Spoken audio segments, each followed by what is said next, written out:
प्रणाम दोस्तों। क्या देव के देव को त्रिदेव क्यों कहते हैं?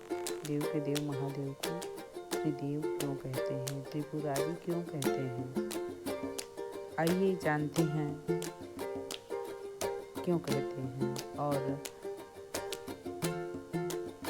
आप लोगों को पसंद आए तो लाइक सब्सक्राइब कीजिएगा और कमेंट में ओम नमः शिवाय अवश्य लिखिएगा।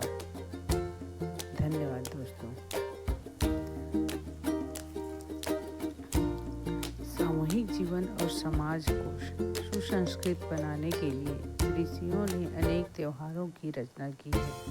भारतीय संस्कृति का जन्म व्यक्ति तथा समाज को सुसंस्कृत बनाने की दृष्टि से हुआ है।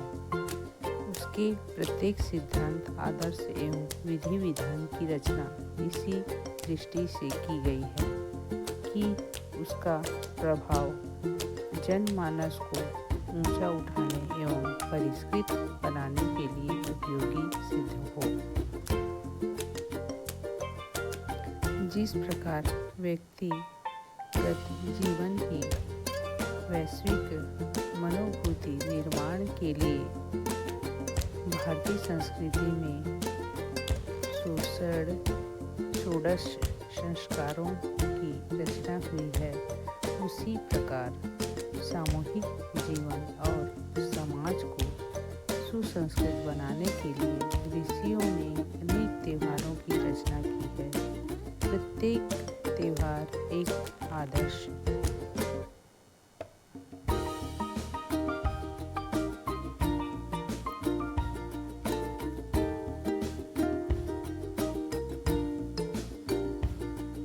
सिद्धांत एवं प्रेरणा लिए हुए है।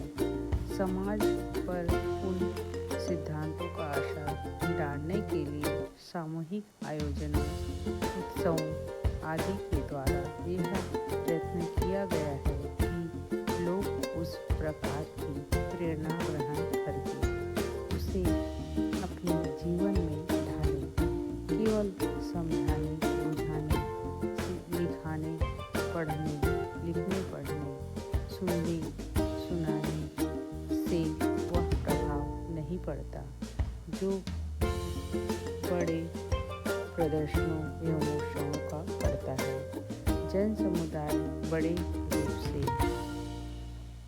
रूप में सामूहिकता के साथ जिस उत्सव को मनाता है, उससे उस उत्सव में भाग लेने वाले निश्चय ही प्रेरणा एवं प्रकाश ग्रहण करते हैं।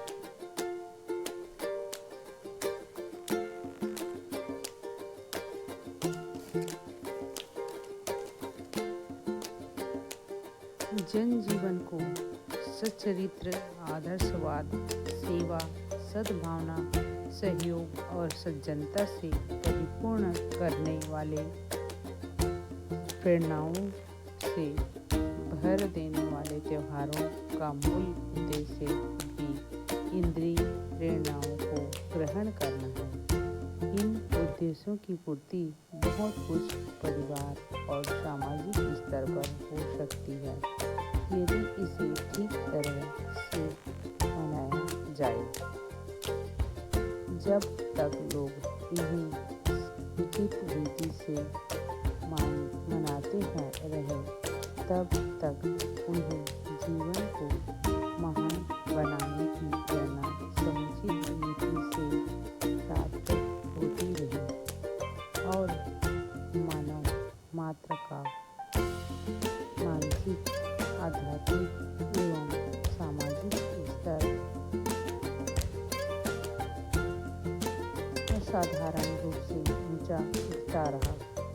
अब इन त्योहारों को मनाने की प्रेरणाप्रद प्रक्रियाएं कम सी हो गई हैं और चिन्ह पूजा जैसे मात्र बनकर रह गई है। हमारे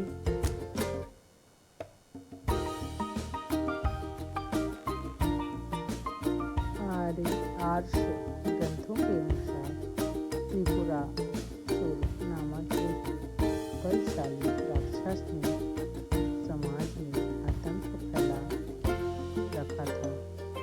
वह धार्मिक कृत्यों में जुटे ऋषि मुनियों की साधना व अन्य गतिविधियों में विघ्न डालता था।